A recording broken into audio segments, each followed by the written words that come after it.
Garaagarummaa yaadaatiin wallabdeen abbootii gadaa tuulamaa gidduutti uumamee ture. Bakka pireezidaantii taanaan mootummaa naannoo Oromiyaa obbo Shimallis Abdiisaa abbootiin gadaa haadholiin siinqee akkasumas qeerroo fi qarreen Oromoo argamanitti bishooftuu galma tokkummaa abbootii gadaa Oromootti araarri bu'eera.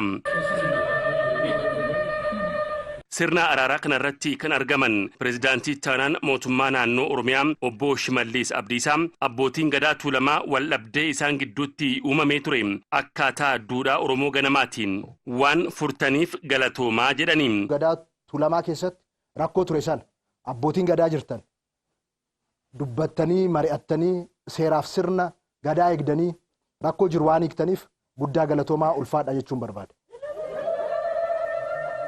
Kun garuu miseensonni gadaa keessa jirtan gadaan boru dhufee fudhatus hundumtuu yoo dubbii jiru hunda bilchinaan laalaa yoo hin deemne dogoggoroota jiranirree garaa bal'inaan wal fudhachaa yoo deemuu dadhabne gadaan kun ammas qormaata keessa gala.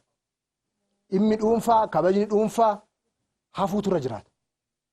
Namni of giddugaleessa godhachuu dhaabuu qaba. Gadaa Oromoo giddugaleessa godhachuu qaba. Wanti dogoggorame yoo jiraate Oromoof jecha dhiisuu danda'utu irra jiraata. Akka seera Oromoo ganamaa akka seera gadaatti Oromoon waldhabdee qabu osoo hin araaramiin haaloo garaatti baatee hora tokkorraa waliin hin dhaabbatu. Kanaafuu akkuma araarri abbootii gadaa tuulamaa irreechaa duraa fala argate Oromoon martuu bakka jirutti araara buusee tokkummaadhaan irreechaa hora Finfinnee fi Harsadii irratti argamuu qabaanis dhaamsa dabarsanii. Irreechi immoo dhiifama barbaada. Irreechi garaa qulqulluu barbaada. Irreechi tokkummaa barbaada. Irreechi tasgabbii barbaada. Irreechi gaagama adda addaa hin jaalatu. Gaaddidduu hin jaalatu.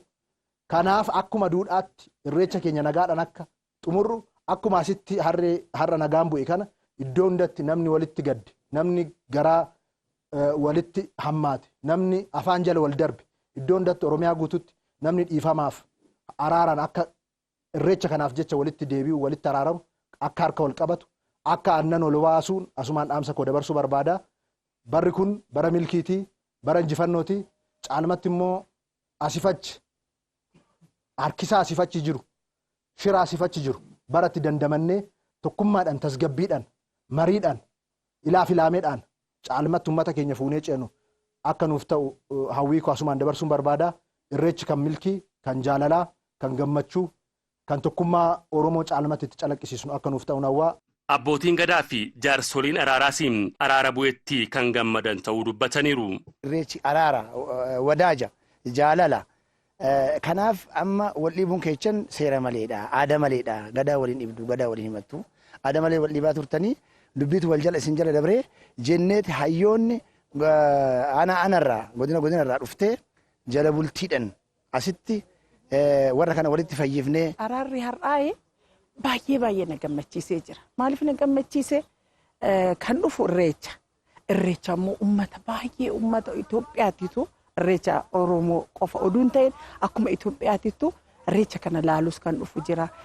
Kan jaalateettis dhufu laalu jira. Kanaafuu amma irreecha kanarratti immoo araara godhuun keenya baay'ee bareedaadha. Araara qophaa'e kanarratti iddoo kanatti kormaan biluudhaan araarsuun keenya irreecha gara fuula duraa itti deemnu sirna itti deemnu kanaafis milkaa'ina qaba.